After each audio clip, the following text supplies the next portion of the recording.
Good morning, everyone. Welcome back for this second day. So I think Mustapha introduced myself. I'm Stéphane Legentil. I'm the CEO of the Clean Energy Business Council.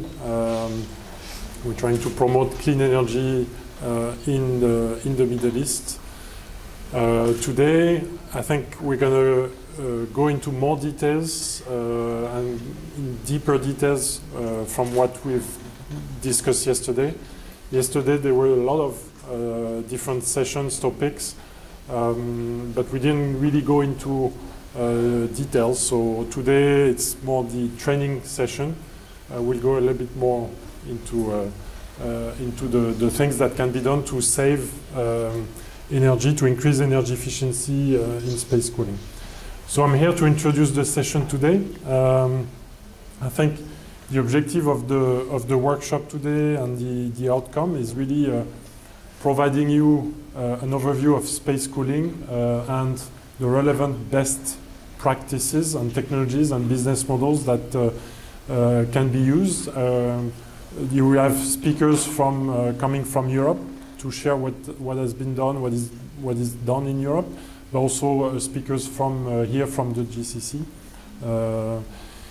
The idea is to identify opportunities on improving space cooling, to also identify the key issues that needs to be addressed to have energy efficiency improvements, to look at available technologies and concepts that exist and that can help to reduce the energy demand, and also to look at the business models, the financing possibilities for efficient space cooling.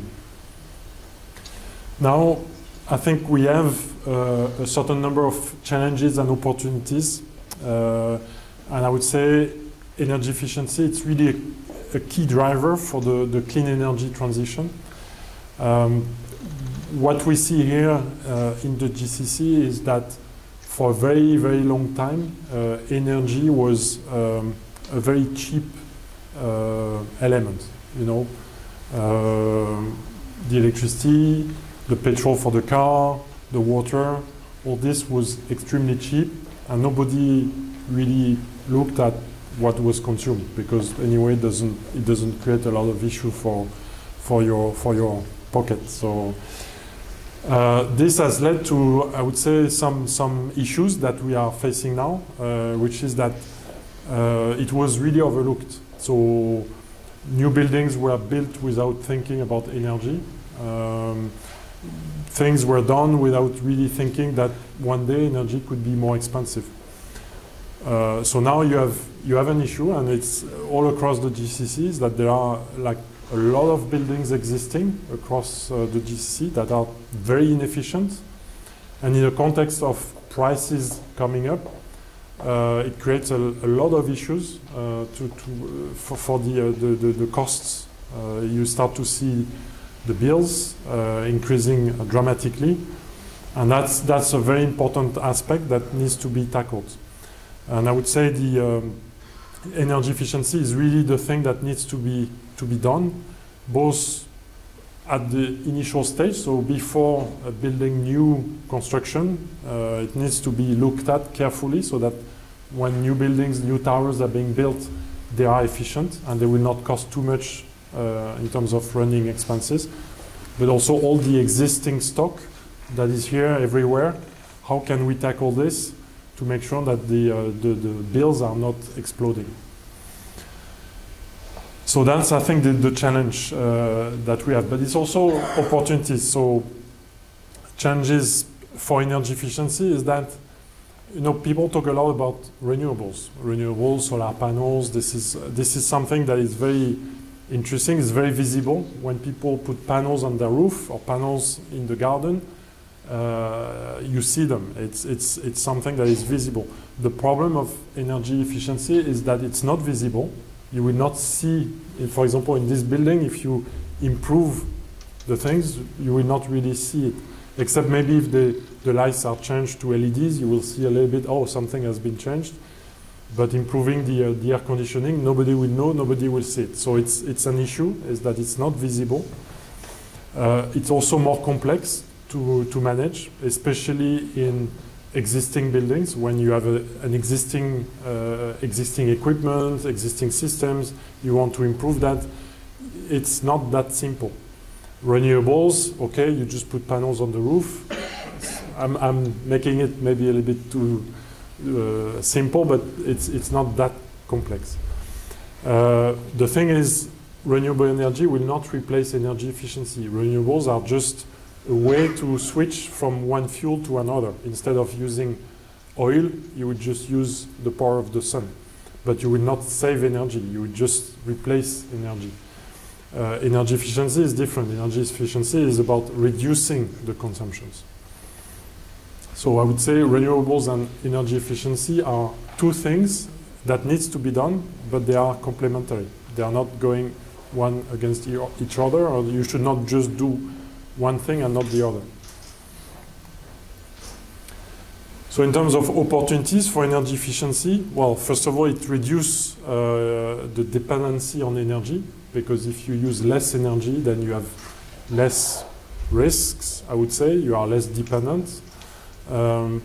It creates also, and it's a very big opportunity, because it creates a new economy and new jobs. So a lot of people, when you launch an energy efficiency economy, you have a lot of people that will do jobs, will have new jobs that are not existing today, to focus on improving the existing conditions. So for the economy in general, doing energy efficiency, it's really good. I think there were studies in Europe that were evaluated to look at how many jobs can be created by improving energy efficiency, and I don't remember exactly the numbers, but they were quite significant. Also, when you have a property, if your property is very efficient, you increase the value of your property, especially in the context of prices that people will know that they will raise in the future. People will look at a property that is more efficient because they know that it's going to be less an issue in the future. And I think if you have a property that is very inefficient, it's going to be more and more difficult to sell it, because people will really look at this and I will have an issue in the future, maybe I will have to replace equipment, it's going to be costly, etc.